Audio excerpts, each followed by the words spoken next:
Homeschool moms are some of the worst when it comes to passing off chaos as freedom. And of course, I say that as a homeschool mom myself, and of course, I'm guilty of this very thing. There is a whole list of things that we have been brainwashed into thinking are normal, and not even normal, but actually good and beneficial to a child's education. But these things are the actual reason that our homeschools feel scattered, inefficient, and chaotic. So I'm going to walk you through 8 of the biggest lies that homeschool moms have been brainwashed into believing are beneficial for their homeschools, and then we are going to burn them to the ground once and for all. So if you're already nodding your head because you have a feeling about what I'm getting ready to say, let me go ahead and get this out of the way and let you know that I have a masterclass that's free. The link is in the description below. It's called The Framework I Wish I Had 18 years ago when my homeschool was falling apart. It's free in the description below. Feel free to go ahead and watch that after this video. I'm Ashley, mother of 11. I've been homeschooling for over 18 years. I'm the founder of Vocational Homeschooling, where we treat homeschooling like the calling that it actually is, instead of just a hobby or a side hustle. So let's go ahead and get into the 8 things that we as homeschool moms have been brainwashed into believing.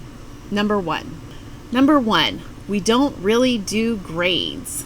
So unfortunately for me and for my children, this is one of the first lies that I was brainwashed into believing. When I first started out, I was young and I was energetic, and I felt like I could take over the world, and my homeschooled children would finish the work that I started. I had grand plans for them to graduate early and to go the distance and all of these things. Okay.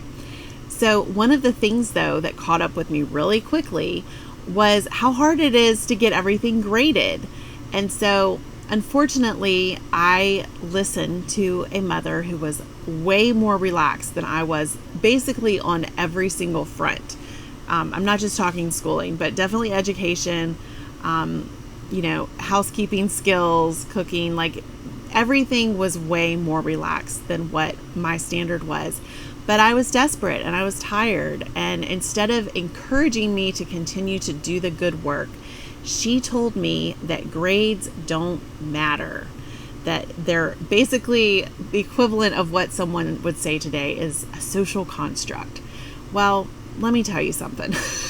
This was the beginning of the downfall of my new, fresh little homeschool and the high standards that I had when I started believing that grades do not matter.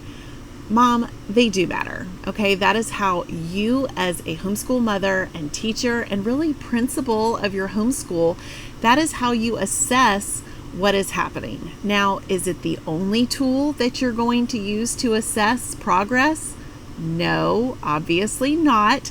But it is the simplest tool that you'll use, and it is the most objective tool that you will use. So why on earth would you just toss that out and not have any clue how well or how poorly your child is doing? Because the fact of the matter is, no matter how gifted your child is, chances are he or she will struggle at some point. And if you don't have a metric, you won't even know. And by the time you figure it out, you will have wasted so much time where your child could have been making forward progress or getting the help that he or she needed. But because you believed this lie, you've wasted time. You've wasted your child's time and you've wasted your own time. So this is the one that needs to die today. Well, this is one of the 8 that needs to die today. They all need to die today. But this is the first one. Moms, be testing your children. Whether or not you do a big standardized test at the end of the year, you need to be regularly giving your children the tests that come with just about every curriculum out there. Don't just think that the daily lessons are enough. You need to be giving the tests and record the grade so that you can see progress over time. Don't just, grade the paper and then throw it away. Write it down. Okay. Every child has a unique learning style. Okay, this is another one that I heard at lecture after lecture at the homeschool conference, or the homeschool convention, I should say, that I went to year after year in those early years of homeschooling. I heard, one of the wonderful things about homeschooling is that you can cater the education to your child's own individual learning style. Well, here's the thing. There's one of you, and depending on how many children you have, there are multiple children, in my case, 1 million. There's only one of you. You are going to be spread thin as it is. And in order to teach something to a child and do it well, you need to be comfortable with the material. You need to be comfortable with the style in which it's supposed to be presented. So if you are trying to individualize the education that you're giving your child down to the minutia, like learning style, you are spreading yourself even thinner than you would have before. Now, does this mean that if we have a child that is having great difficulty reading, that you don't try a few different things to help things along? No, of course not. That would be ridiculous. But what I'm trying to say is, your 11-year-old doesn't necessarily need the kinesthetic sand. He should already be forming his letters properly with a pen and paper, or pencil and paper. The whole tactile learning thing, I get it to a point. It's super fun for kindergartners, but there comes a time when you have to use real world implements. So put the sand away, unless you have a sandbox outside, but that's not for school time anymore. There are definitely benefits to, I know for myself, I am a visual learner, but that doesn't mean that I should never develop the ability to hear something and process it. I actually realized that I was becoming too dependent on visuals for myself as an adult when I struggled to pay attention to an audiobook. So instead of saying, oh, well, I'm just a visual learner, so I'm not going to listen to audiobooks, I doubled down and started only listening to audiobooks for a while because I realized I had a deficiency and I needed to train my attention span to be able to do better listening to things. So I'm not saying that you should completely ignore things like if your child is a strong visual learner. What I'm saying is you don't need to purchase additional curriculum and you don't need to spend additional time trying to cater to their every preference and whim. If you can integrate something easily, by all means, do it. But do not completely rewrite your day or your budget because you think that your child needs curriculum or materials to cater to a certain learning style. We want our children to learn to be independent and learn to be resilient, and they cannot do that if we are bubble wrapping them and never making them stretch themselves. Number 3, we don't really have a set start time. Okay, this one hurts. It hurts me as much as it hurts you. I used this excuse that I was brainwashed into believing for years, actually for over a decade. And let me tell you, not having a set start time basically ensures that your day is going to be more frantic, more chaotic, and less efficient and less productive than it otherwise could have been. You have to have a start time. Not having a start time is absolute madness because then it means you're basically inviting every Murphy's Law event to happen to prevent you from ever getting started in the first place. Whereas if you have a firm start time, you are going to move in a way, you're going to carry yourself in a way to ensure that that happens. So let me tell you a little story about my life. Okay, I've shared several times before in my videos that I am not naturally a morning person. I love a slow start to my day. And so I use Saturdays for a slower start, but Monday through Friday and Sunday, because we have to be at church at a certain time, I have to push myself to get moving. So I used to, come downstairs. I would wake up at around 7 o'clock and I'd come downstairs and I'd drink a cup of coffee and then I'd drink another cup of coffee. And then I'd wander upstairs and take a shower and get dressed and, all of those things. And then I'd wander back downstairs and start working on breakfast. And, maybe we wanted to have Belgian waffles this morning. That sounds like fun and that sounds delicious. And before I knew it, it was like 10:30 or 11 and we had not started school at all. The sad part is this was happening more often than it wasn't happening, all because I did not have a start time. When I have a start time, and it doesn't have to be super early. Here's the thing, moms. It could be 9 o'clock. It could be 9:30. 9 o'clock is better. 8:30 is even better. But if you are a reformed early starter like I was, make an easier goal for yourself. So make 9:30 your start time goal. But the thing is, when you have a time that you have to be ready by, you're going to move faster. You're going to move with purpose. You might realize you only have time right now for 1 cup of coffee, and you can always grab a second cup later. You're going to carry yourself with more clarity and determination if you are trying to meet a start time goal than you would if you're just allowing the day to happen. So this obviously is important for the homeschool mom, but it's equally important for your children to understand that we are starting at a certain time every day. It gives them structure, it gives them stability, and it stops the inevitable pushback. If you finally get to 10:30 and you're finally ready to start school, if you have a problem with your children, be like, oh, mom, do we have to? It's already so late. Maybe we shouldn't do it today. Or, any kind of temper tantrum or pushback whatsoever. Having a set start time that you have the integrity to keep every day really eliminates that pushback. So I'm just going to say, gradually start trying to do better. It's really hard if you make a radical change, like 2 hours earlier or something like that. But this should be something that we are constantly growing in, because I have found the earlier we get started, and I'm not being crazy here, 8 o'clock literally is the earliest we ever get started. I have so much respect for moms who can wake up at 4 or 5 a.m. and get started with homeschool at 7. My hat is off to you. I think you're amazing.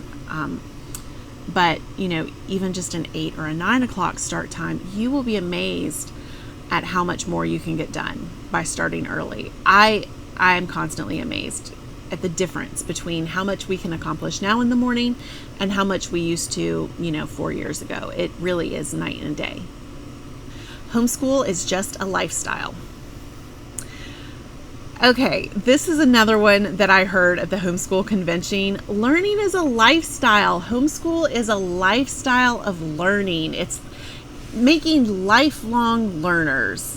This, again, it sounds great, but do you fit learning multiplication facts into your lifestyle? Is that part of your life?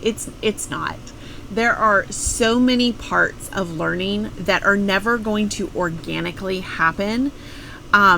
This is part of what gives homeschoolers a bad name nowadays is, the homeschoolers who are saying, oh, well, my children learn fractions through cooking. No, they don't. They don't actually learn fractions. They learn to read a fraction on a measuring cup, but I bet they're not learning any actual fractions. So maybe they get some practical application of learning the fractions from their math book and then they can apply them into their cooking, sure.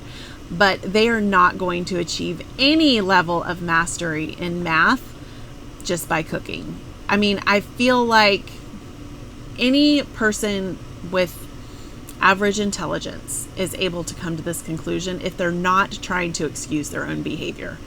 This is something that has to stop. Saying we went to the zoo today, so we did science. No, you didn't do science. You could go to the zoo after a week of studying biology and have that be a nice field trip.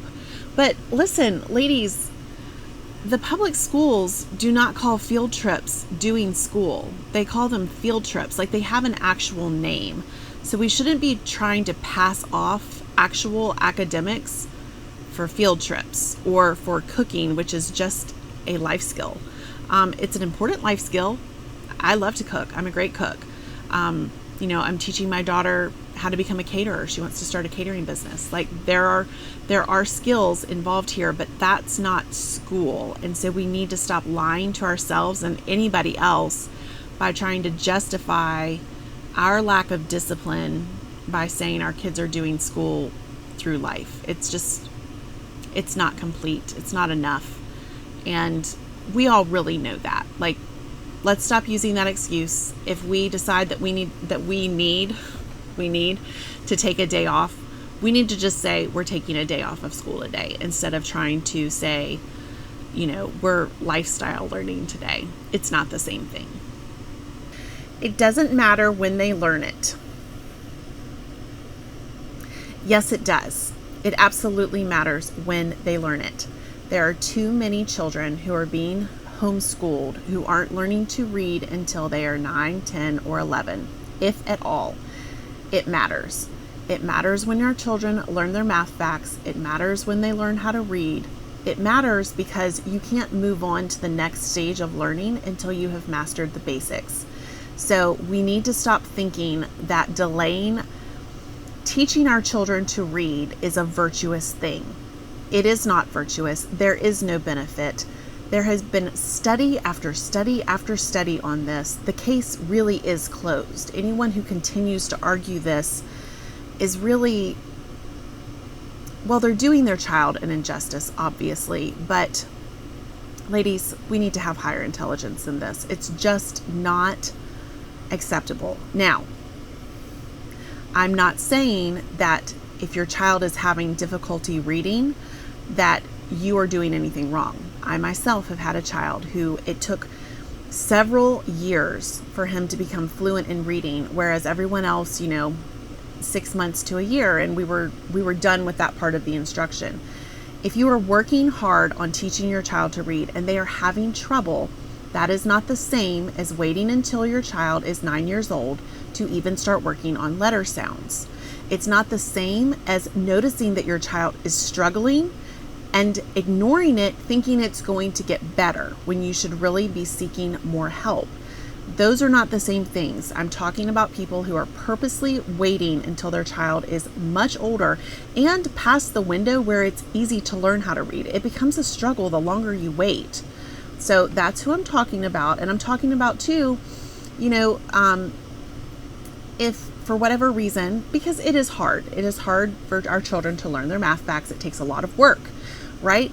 But thinking that that the child will eventually pick that up, that's not how math facts work. It is something that has to be memorized. And the rest of math is so much easier once our children know their math facts.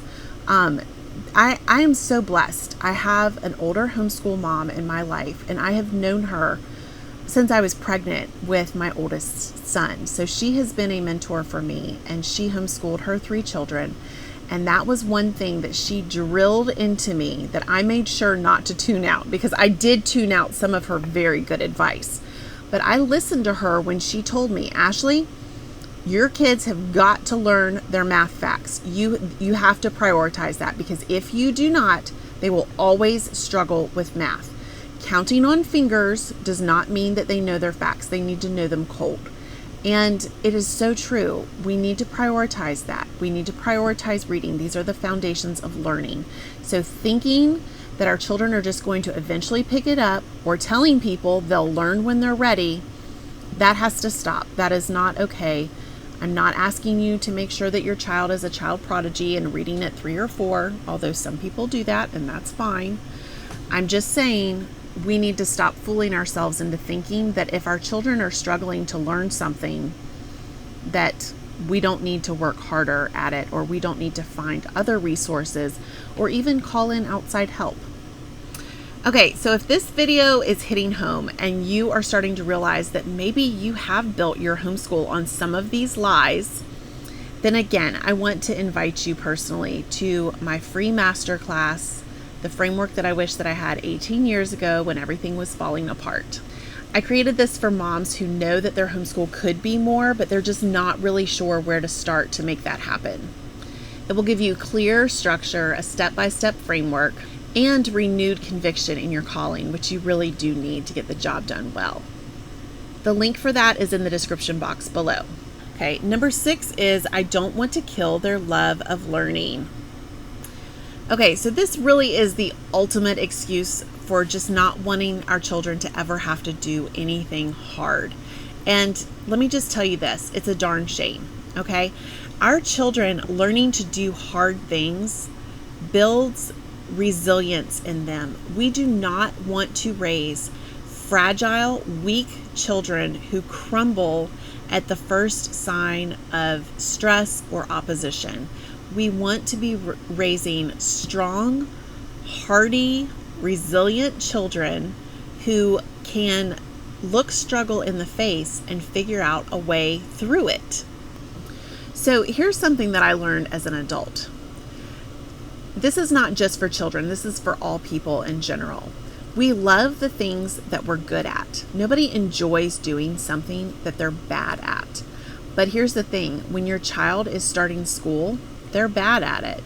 You know, they don't know how to write letters properly. They don't know how to sound out things. They don't know how to do long division.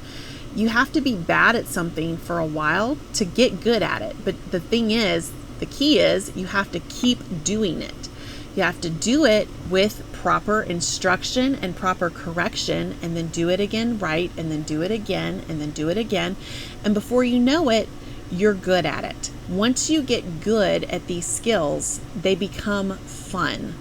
Okay, so if you're just waiting for your child to develop a love of long division and hoping and praying that one day that day will come, you're waiting in vain. It is not going to happen. So we have to start teaching our children that they should embrace those hard things, that they should lean into them and become better and become stronger, and then learn the next thing, and then learn the next thing, because that's how real skills are built. It's not built by only doing the things that we love or only doing the things that we're interested in. If I only did the things that I love and the things that I'm interested in, my family would never have any clean clothes to wear. They never have any food to eat. And I take great pride in the fact that I do the laundry day in and day out, and that I cook the meals. And not only that I cook them, but I cook them with love and with conviction, because I want to give my children really delicious meals. Okay, and that is the attitude that we want our children to pick up. They don't want to just do the schoolwork because mom said so. They want to do it and master it so that then they can love it and do even better at it. That's what we're aiming for. But it starts with requiring your children to do the hard things, whether they love them or not. Number 7, I don't want to replicate school at home. So the problem is not that this is false. The problem is that it has become an excuse to basically reject anything structured at all. What does that even mean anymore? Because, you know, a lot of times at school, the kids are sitting in a circle. There's not any hierarchy in the classroom. There's a lot of distraction happening. And honestly, if you take a good hard look at it, in some of those classrooms, they probably look a whole lot like your own living room if things are not orderly and happening on a schedule, you know. And I'm not saying this to bash schools. I know that there are some incredible teachers out there, and I applaud you for doing that really, really hard work. But what does it even mean anymore? I don't want my homeschool to look like the classroom. Amazing things have happened in classrooms across the generations, and we should take a look at that historically and figure out which classrooms worked really well. Here's a clue. Most of them are not from the last 100 years, but find out what did work really well and then try to emulate that.